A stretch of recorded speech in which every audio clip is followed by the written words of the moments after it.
on a slightly rainy, slightly damp, slightly dank English day. I'm Nash Robbins, co-owner of Much Ado Books, and I welcome you to what is really quite an unusual event for us. Unusual because it's online, and even after the lockdown, I'm still working on understanding the technology, but also unusual because this is not as book-centric an event as some that we arrange. And we're really have been looking forward to this because museums and galleries, the public museums and galleries, are finally being allowed to open this week if everything goes all right, if the Indian variant doesn't cancel things. And this is a moment for us all to be thinking about what we want to see, how we're going to get to see it, why we want to see it, and what the museums and galleries themselves are experiencing and going through at this moment. And we are incredibly fortunate that Dinah Casson, author of Closed on Mondays and an eminent gallery designer with years in the field, is on hand to discuss with us some of the pressures, some of the ideas, some of the developments, and what we can expect in our gallery going over the next weeks, months, years.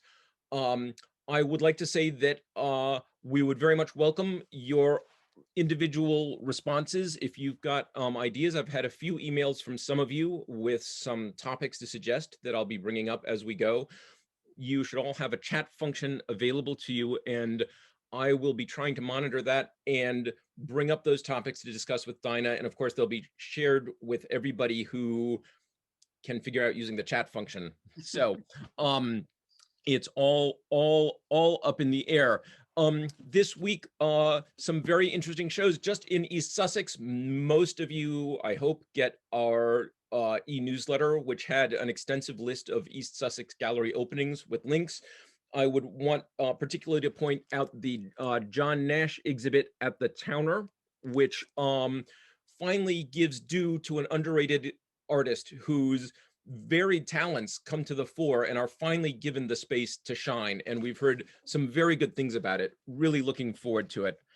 And at the Charleston Farmhouse, a show about Nina Hamnet, another artist who is often sidelined, as so many women have been through history, and is famous for her behavior more than her art. And I understand this is a show that will possibly secure her reputation because it is, she was a wonderful painter, and we have heard great things about the way they've hung. And I'd like to point out Farley House, where Lee Miller lived, has an exhibition coming up about Lee Miller and in particular her fashion photography. Incredibly influential during the war, an extraordinary person, and yet another thing to look forward to. Dinah, any thoughts? Anything you're looking forward to? What what comes to mind, Nash, is when you list out these exhibitions. I mean, aren't we lucky here in this tiny pocket of East Sussex that we turn left and we turn right. If we go straight on, we go into the sea. But my God, I mean, what a list of treats! It's extraordinary, and I think most of these venues have developed, quite recently, really. I mean, it's all in the last what would be 5 to 10 years that we've got these galleries. I mean, Charleston's new. Pallant House, of course, has also got a wonderful exhibition coming up. But Town has also been there, but is sort of blossoming now. Won Museum of the Year last year, and of course, sadly, was unable to pop too many champagne corks. But I hope we can make up for that this year. And the John Nash show is extraordinary, as is the John Comfra movie, Vertigo Sea, which is a big video installation they've got. I mean, I just think we are so lucky. We are extraordinarily lucky, and I think we are always slightly bemused that we live in this corner of England that has so many cultural opportunities, from even Monk's House, where Virginia Woolf lived, right up the scale to Towner, which has an extraordinary national reputation, and they're on our doorstep. And I hope that we can encourage them all and that they continue to operate safely in a time which might be a little bit discouraging. If you were running a museum, you might be a little Yeah. nervous. Well, I think we were saying earlier that, I mean, the big nationals, I think they are having a difficult time. They've had a difficult time, and their really, really difficult times lie ahead. Um, that they they have been living through a sort of charmed period in a way. There was a lot of investment in them and their activities, a lot of real estate, a lot of building projects which are only halfway through, extraordinarily ambitious exhibitions costing, millions of pounds to put on, lots and lots of visitors. It was all kind of going pretty well. And of course, there is this very particular thing that the museums in the UK have been forced, because of funding structures, to be more dependent on their own generated income of cafes and shops. I mean, you can go to the Tate and say, "Oh my God, not another shop! Give us a break." But actually, these are the lifeline. These keep the pictures up on the walls and so on. All of that's been decimated over the last year. So suddenly the entrepreneurial nature of our museums, which has kept them slightly separated from political patronage, unlike on the continent, which is a slightly different structure, has made them super vulnerable to this particular problem, where the tap's just been turned off, and hey, there just ain't the money there anymore, and it's quite shocking. And I think the ramifications are going to be serious. And in order for them to get to restore income, I mean, if government says, okay, we'll give you some money, but we'll give you some money on these conditions, that you start behaving, and that, of course, is the thing that we all dread. And we've got close to it. I mean, Oliver Dowden's already called in all the directors of the big national museums and given them a dressing down um, on difficult pasts and how he expects them to deal with it. And this is something we haven't seen in this country for years and years and years. That the government would say anything about how museum directors should show their works, show their collections, and it's quite shocking. Um, it so right from the big picture at the top of the tree, right down to the smallest galleries, there's a lot to talk about. But I wonder if we could pay a little attention to the way galleries and museums have tried to um reach the public, to build some loyalty, to build maybe an income stream during the lockdown. Jan Boys, thank you for mentioning the National Gallery running a course called Stories of Art, currently on Module 5, 1700 to 1800. And Jan has really found it helpful and useful and interesting, and hopes to see it continue, even as lockdown restrictions end, even as live workshops, in part because people around the world can join in, and that it gives a new audience and new income stream for the National Gallery. Um, I'm I'm also was really impressed with the Towner, which ran a wonderful community building exercise, providing um, art packs for families. And Went out with through the food bank, yes, that's right. And including books from Much Ado. Oh, it was including some wonderful. books from Much It's a Ado, which wonderful we were program. so happy that we could be part of that. Um, and I think that the Towner's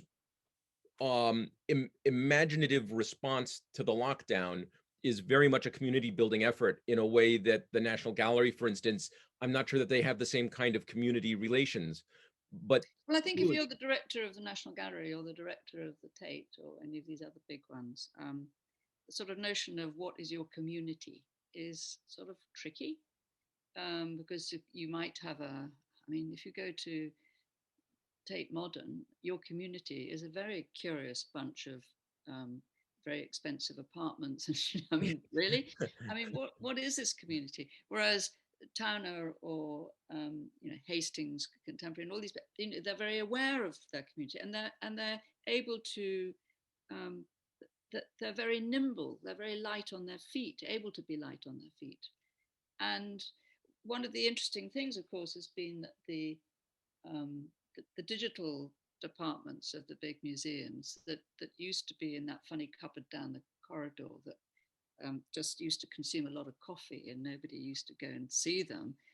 Really, do we need social media? Oh God, well, okay, if that's what you think, then fine.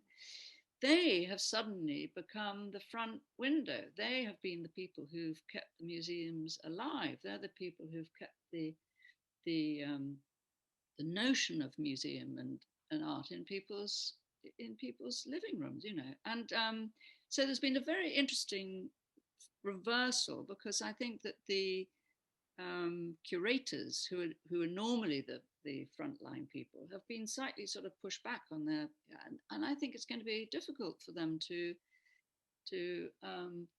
come back again, actually, and they need to re-establish what their role is, as well as being more connected to the community, whatever that is, and identifying that.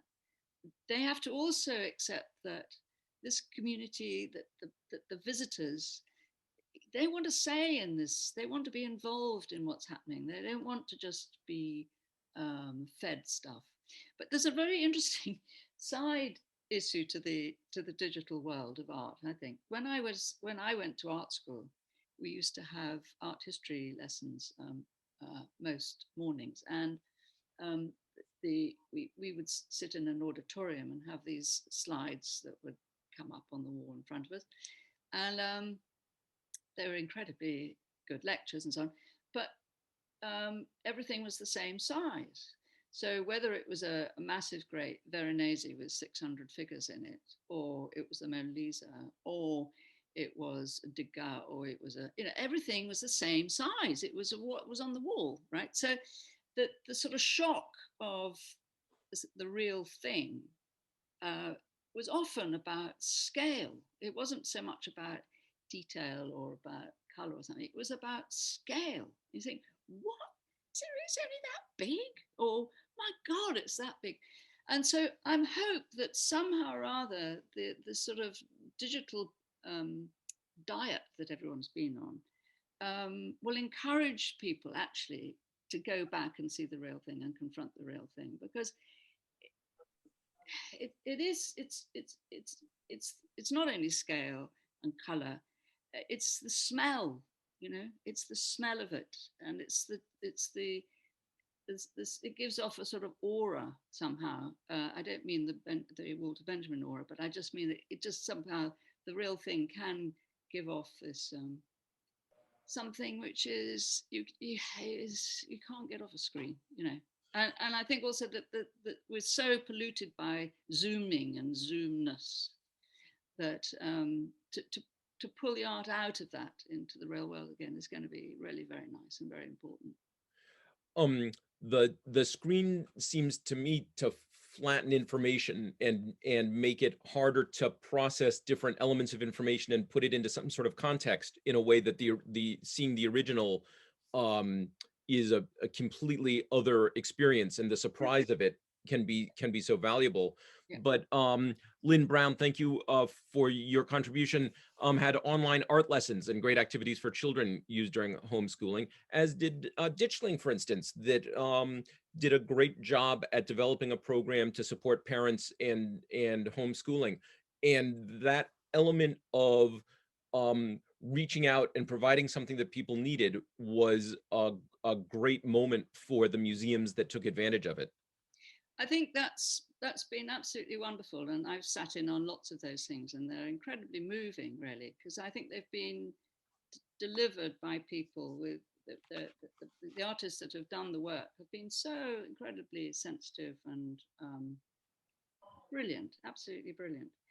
But one of the great sadnesses over the last couple of weeks is the announcement that that our government is cutting funding to art education by 50% and concentrating on the core subjects. And you think that's just absolutely crazy, because it just pushes all of this back to where we were 40, 50 years ago, when only people who had money could afford to take a punt on being an artist. And art and music and drama and dance and all of these things have been a way of people who don't necessarily have core subject aptitude to find expression, find a way, and to find a career, and to bring in billions of pounds into this country. I mean, far more than our, I'm not sure about this. I was going to say far more than our mathematicians. Maybe that's not true. But, it's just absolutely mad. And this is a great tragedy. And I think everyone should be writing grumpy letters to their MP about it, because it's really bad news. And the impact will be reaching our museums and galleries in 10, 15, 20 years. It's not Yeah, going to be not only tomorrow. our museums and galleries. I mean, it'll be our concert halls, our music gigs, our music Stages. festival. I mean, everything is just dumb. Aaron Holder has checked in. Thank you, Aaron, and has a couple of issues that she'd like to bring up. And one of them is, other than the funding, which of course is central to so much, but other than the funding, what might be the lasting impact of the pandemic? How will museums have to rethink letting customers in, how they design shows, how much space they give? What do you anticipate is going to be, for the next couple of years, the museum response? Well, I'm so glad I'm not a museum director.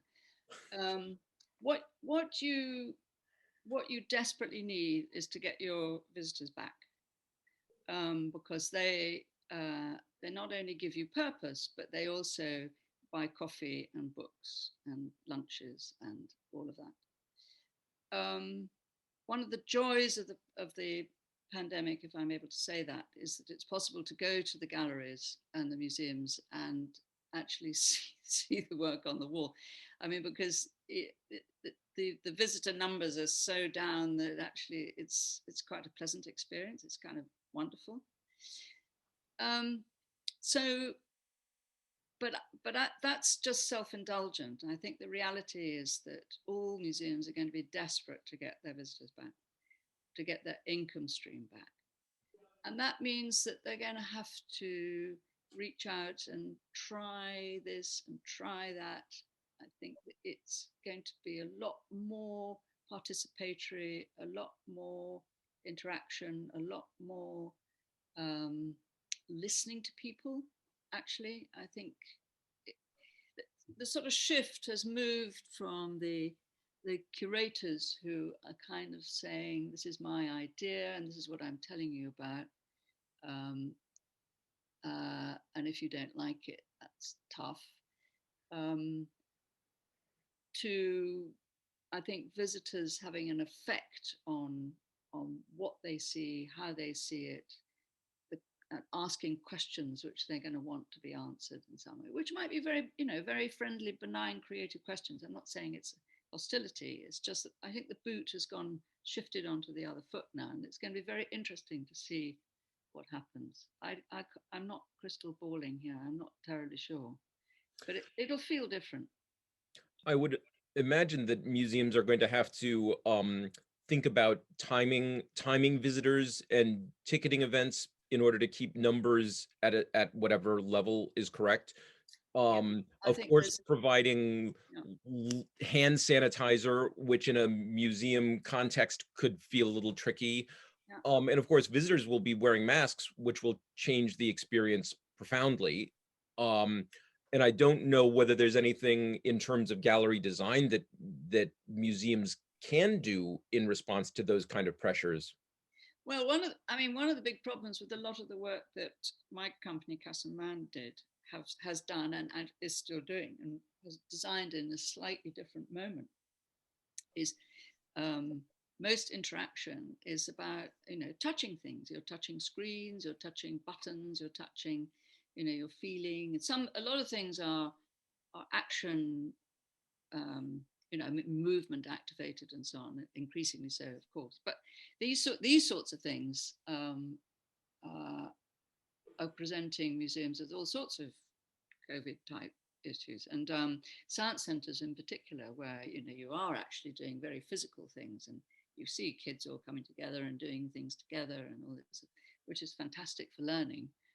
But I think until they've worked out how to, cleaning regimes and all that, I think all of it is going to be really difficult, and there are going to have to be lot of sort of really big thinking about how to deal with all of that. Amy, and thank you for joining us, Amy, wonders if, with the more profound online presence, attracting new and different people to museums, and the social media pages, if it's possible we'll see a rise in attendance, and if it might not be a different crowd from before. I think that's very likely, and that would be actually rather wonderful. I think that all museums would feel very happy. I mean, they love their current crowds, most of them. There was a long time when visitors were regarded as a bit of a pain in the neck because they put their sticky fingers all over everything and just want to know where the laboratories are and where they can buy a cup of coffee and all that stuff. And now, but of course, because of the correlation between the prosperity of the museum, there's a correlation now with the numbers of visitors and the quality of their visitors, if you like, the quality of the visitor interaction. I mean, I think the attitude has changed completely, and so now I think it's more in North America. I think there's for a long time there's been an understanding that museums don't exist without visitors, and they have docents who come and you walk through the door and immediately you're greeted by somebody who wants to wrap you in a whatever and take you around, which is a whole different approach to what we've traditionally had here. But it's changed here because of this link to funding, and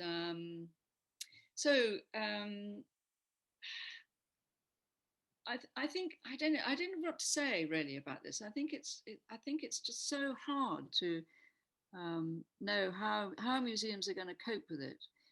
But the ones that will survive are the ones that have the creativity and the initiatives and the entrepreneurial approach and the courage to take risks. Actually, that's the other thing. I mean, they really are going to have to push out the boat. They're going to have to really try things that haven't been tried before, and they may fail, but they're just going to pick themselves up and try again and try again and try again. It's going to be very interesting. You mentioned before that the smaller galleries, Pallant House, Towner, Charleston, have an advantage in being nimble and responding more quickly to opportunities as well as pressures, and being able to experiment and learn possibly more quickly. Um, Adam and Susan checking in from America. Thank you for joining us. And they're wondering, with getting back, this touches again on financial issues. Will institutions possibly be thinking about selling off some of their holdings? Well, that's a bit of a hot potato, and it's. I think even the American museums like Brooklyn, who floated the idea of selling things, because it's all to do with the constitution of each museum, what the rules are. It's deeply frowned upon to deaccession, to sell things, and deeply tempting. I mean, if your roof is leaking and the boiler keeps breaking down, and one of the pictures on the walls in the rooms that you're trying to heat and protect and keep dry from the rain, selling one of those would solve all your financial problems for at least 3 years. I mean, how tempting is that, But it's and it is possible to do it, but you have to go through so many hoops. Most people are exhausted by the 400th hoop and they just give up. Um, and the awful truth is, it's probably not necessary in the end. I mean, the reason it's frowned upon is that painting, that object, which is currently seen as an annoyance because you can't get it to fit in with anything else. It's too big, it's too small, it doesn't sit, it's in the wrong frame. It's the insurance is so hair raising. Let's put it in the basement and think about it, and we'll show it some other time. Or it's so hideous. The next generation come along, and the one thing they really want to see is that object, and so all that comes out along with other things that have been buried, and because every generation has their own interests, and so to sell off the family silver is probably rightly deeply frowned upon, and those who do it in the without going through hoops are punished very severely for it. Um, I would just like to check in with Rosaline Hughes, who brings up a personal spin in, if that's the right way to phrase it, about the brain drain on museums, losing the knowledge of staff, the institutional knowledge that builds up over years, and the difficulty of getting museum work for the next generation. Asking as an emerging museum professional who lost her job a couple of months ago. I'm sorry about that. It's the personal cost is dreadful, as well as the institutional cost. It's terrible. I mean, museum people who work in museums at this level are paid virtually nothing. Um, they live with those horrible latex gloves down in the basement somewhere, um, researching into objects on our behalf.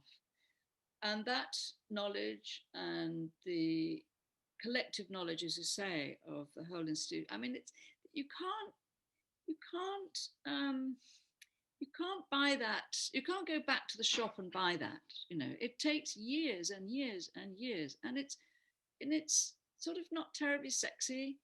It doesn't make headlines. Well, occasionally it makes headlines because somebody's found something in a cupboard that turns out to be a da da da whatever it is. But so that makes a lot of noise. But most of the work they do is deeply tedious to most of us. But thank God they do it.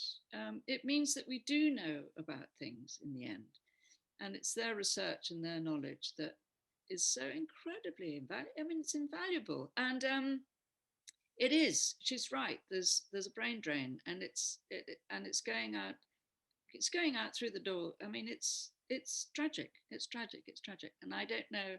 It's going to take years to build it up again. And it's global, of course, because it's not just us that are suffering from this. It's not like these kids can all go and work in another country because it's all fine over there. I mean, it's the same everywhere. So it's going to be really, really serious in the long run.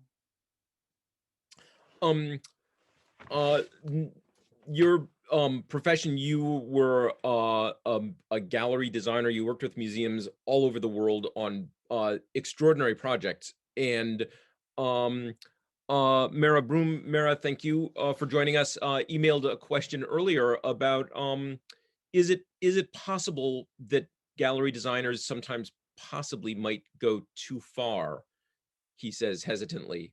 I know, hardly seems possible. Her context is the V&A exhibit about the bags, and that possibly some of the design detracted from the beauty and the delicacy of the exhibits. Now, none of your designs ever did that, I know.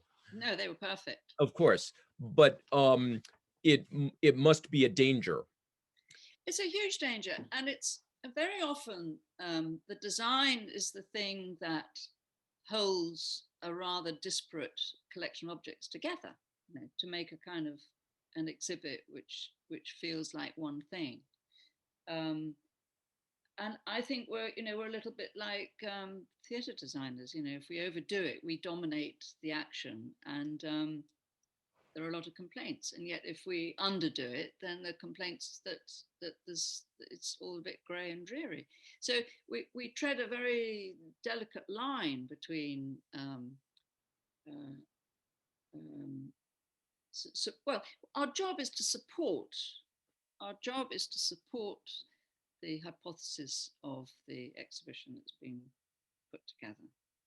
And we can do that by pushing the boat out a little bit sometimes, and pulling our horns in some of the other times.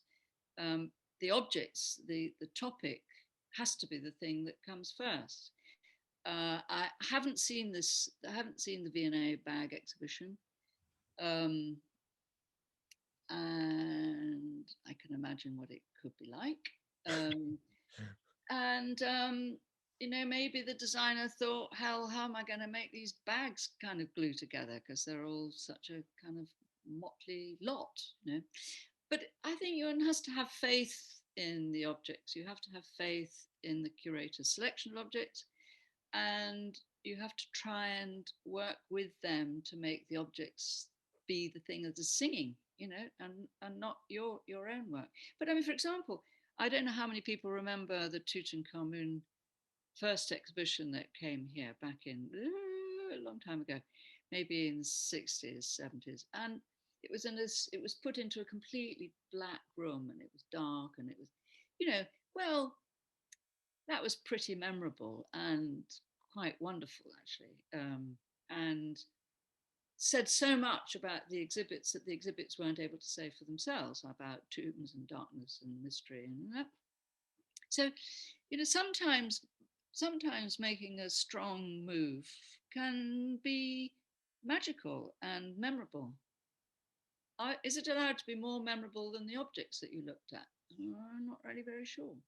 Oh, that brings up the possibility of a museum gallery show about museum gallery shows, but Ooh, yeah. Well, it could be some terribly museums. meta. One of Wilfers Law, which is a law I invented when I was writing the book, which is when galleries, big museums, are never able to have all their galleries to the same level at one time. And this is from R. Wilfer in Our Mutual Friend by Dickens, where there's this wonderful clerk who is so poor that he's never able to have a set of clothes that are new at the same time. So every time he buys a new hat, by the time he gets down to the shoes are really running out of steam. And then by the time he's got money to buy shoes, the jackets are all dusty and old. And I think that some of the big museums, the British Museum, the V&A, all of these, every time they do a new gallery, which is a phenomenal effort, I can't tell you how much effort goes into the redisplay of sections of their permanent collections. Suddenly, and it all looks amazing, and there's all the kind of clapping and how exciting the rest of it. And you go back to the other galleries in the museum, and they suddenly begin to look a bit old and dusty. And you go to the next lot, and they look really sad. So poor museums, they can never ever get all of them back up to the same level at any one time unless they're starting from scratch. So I call this Wilfer's Law. It's uh uh one of the striking aspects about the design work is that I think it's easy for us viewers to forget how much work it takes and how long the planning process. It must be years. And Yes. it seems to me that one of the effects of the lockdown and the funding issues and all of it is that it's actually going to be 2, 3, 4 years from now that we really see um the results on the wall, as it were. I think that's true. I think you're going to find that a lot more special exhibitions are curated by freelancers so that the museum is not funding them throughout the year. The John Nash, for example, Andy Friend has put that together, and he's been on that for 4 or 5 years, I think. Partly because a lot of the work is in private collections, so you have to write to all the owners and say, and of course, because the opening of the exhibition had to be put back nearly a year, you'll then have to write back to them and say, terribly sorry, and then you're going to be without it for another year, and terribly sorry, and is that okay? And so I mean, even at that level, the work is horrendous. And then there's the business of couriers.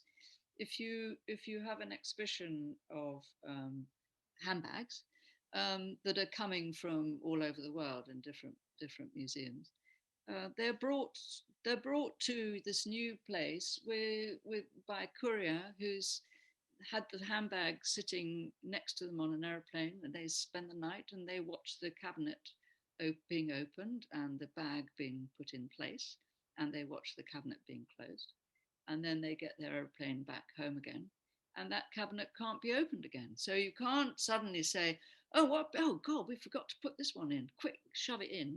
It's not like that, because you've broken the contract. So the cost and the organisation, just on the logistics, let alone the design and the writing of all the labels and all the academic part of it, it's massive. It's absolutely massive, and kind of crazy as well, I have to say. um Caroline Reeves, thank you. I think that your message about that very subject came up just as we discussed it, so thank you for touching base. Dinah, there are other pressures on galleries right now, including the thorny issue about looted artifacts and countries of origin, and pressure pressure from the government, pressure from interest groups, pressure from punters, pressure from other countries. It's a tough old time to be a museum director. It really is a tough old time, actually. Well, there are. I think everybody has their views about this. I mean, for me, um, in the same way that lockdown has been possible because technology gave us Zoom and Teams and all this just in time for us to be able to keep in touch with each other. So the technology of facsimile making has arrived in time for us to feel or to get relaxed about restitution. I think there's a book that's been published recently by Dan Hicks about the Benin bronzes, which is, what can I say, tricky book to read. um, Not because of the content, but because of the way he chooses to write. Um, which makes it completely clear that the whole looting of Benin and the destruction of the Benin city and so on was so documented, and so it's also clear that that museums can wriggle around as much as they like, but actually there's no excuse. So also the ones that are on display, and most of them are in the British Museum, but they are all over. There's a splattering in all our museums, as there are Benin bronzes in a lot of them in Germany and France and so on. So each country and each museum is taking a different view on this particular issue. The writer of this book is the senior curator at Pitt Rivers in Oxford, and he's vicious about his museum. I mean, whether he's still got a job now, I'm not terribly sure. But we can now make facsimiles. So it's quite hard, really. We're living in a time when we have to. There's a sort of cult of authenticity. Unless this was the thing that touched the hand of and of course, that has a sort of buzz to it which goes straight down your spine. But if you're looking at an object for its aesthetic qualities, for its technical qualities, for its ethnological qualities, for its religious qualities, actually, a facsimile does the job. I mean, in my view, because the facsimiles can be so good that even curators get tripped up. So there is an idea that if you take the Elgin marbles, for example, well, the Elgin marbles are currently at the British Museum, as we know, um, displayed in a completely cockeyed back to front way. That the gallery itself has a glass ceiling which is filthy. The lighting is grey. The graphics are atrocious. The whole place is horrible. And if you watch visitors going around, which I did last year because I hadn't been for a while and I was so shocked, um, they don't really, they're not looking that closely. That's my polite way of putting it. So if if I mean I think if you were to substitute if you were to substitute a real one for a facsimile, um, perhaps in a year 3 people wouldn't notice, actually. So then if you were to say, well, if that's the case, why don't we send them back to Athens? And there are all sorts of legal issues which I'm not really interested in at the moment. This is just the principle, where they've built a museum where where they're going to be displayed in the correct way around a structure rather than against walls. You can see the Parthenon through a window. It's all ready there, ready to receive. And until recently, we would have to have been satisfied with rather unsatisfactory facsimiles. But now facsimiles can be made in marble. They can have the patina applied. I mean, it's really, really, really, really hard for anybody but researchers to tell the difference. Now, researchers can go to Athens. It's it's completely mad. It seems to me that what my feeling is that we're looking after them so badly that we have no right to have them. And I think the same thing. The Benin bronzes are displayed in the British Museum quite well, quite nicely, but there's a whole issue about they're being displayed as art. They're not being displayed as religious objects. So there's a big problem about all ethnological museums and how the work is shown. And anyway, my own feeling is that the facsimile making of people like Factamate and Adam Lowe and so on is such that really we have to rethink all of this stuff. We really have to rethink it. And it's what a wonderful gesture, what a wonderful thing to do. I your book, as a bookseller, I have to mention your book, available at independent bookshops everywhere, um has a really fascinating chapter about the facsimiles and the way that we can have almost the exact experience looking at a facsimile that we would have looking at the original, and for most of us we would never be aware of the difference. And I think that technology has gone to that distance, really raises the possibility that all of those thorny ethical political questions can be resolved in a way that is that enhances our reputation. It enhances politics, enhances connections between countries, and there's fewer and fewer arguments for keeping these items when they can be shared in a much different way. I think so. I think it's. I think we're on very thin ice, actually. But I will mention that Paris Higgins, late of this county, as they say, may be leading a Zoom discussion about Walter Benjamin, who's thinking about original art versus reproductions has been central, really, to the ongoing discussions ever since. Well, I So think it's stay tuned. as I say in my book, actually, I think a lot of this thing about authenticity is about belief, and it's about faith, and it's about if you believe that what you're looking at is original, it does everything you expect it to do.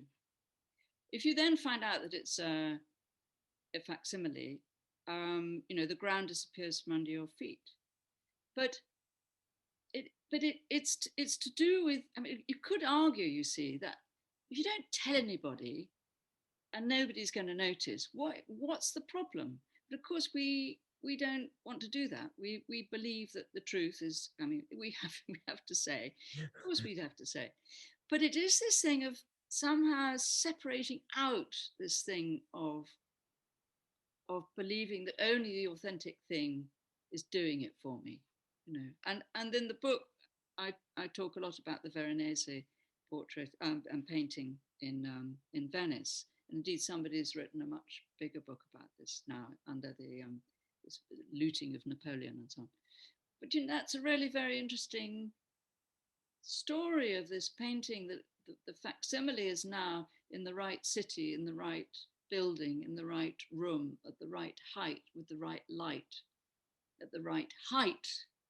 And the original is in the Louvre, with all those things wrong city, wrong room, wrong height, wrong. It's got a frame rate, blah. You couldn't go any further than that.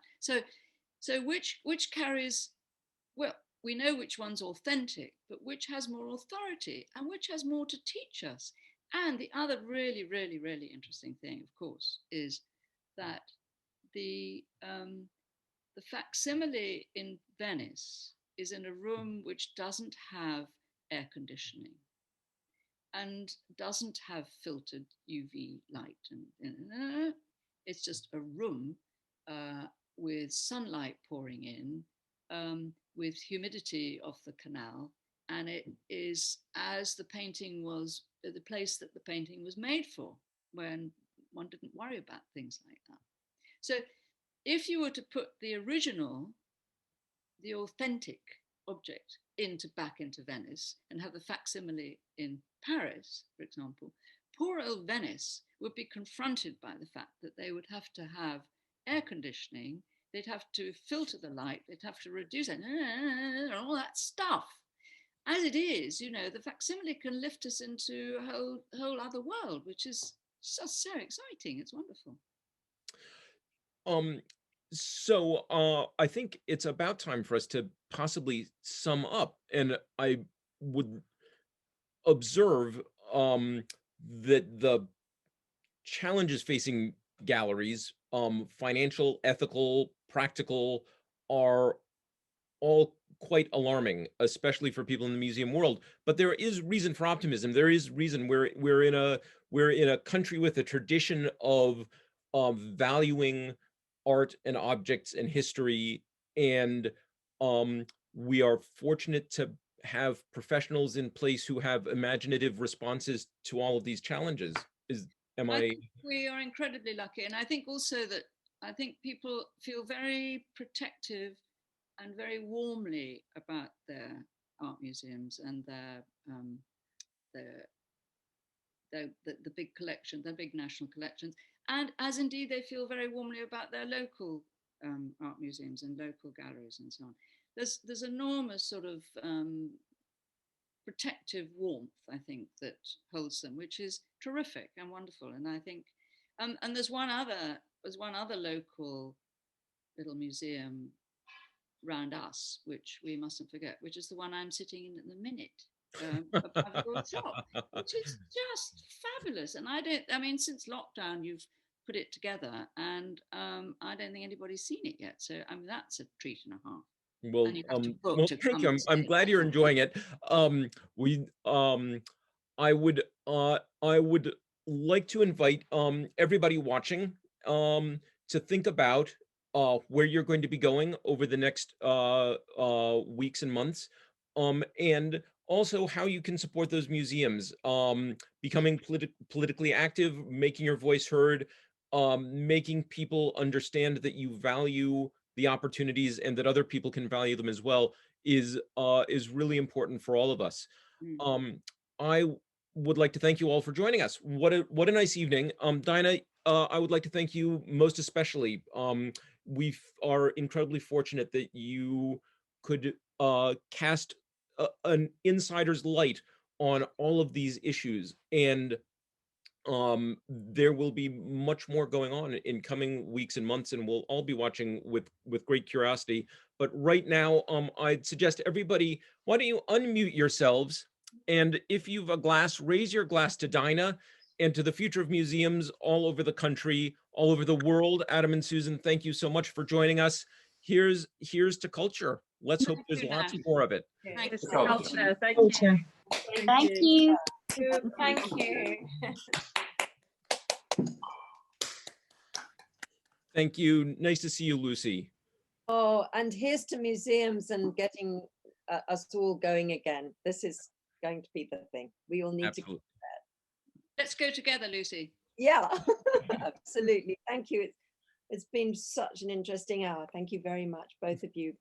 Thank you. Thank you, everybody. Thank you. Thank you. Thank you. Thank you. Bye. Thank you.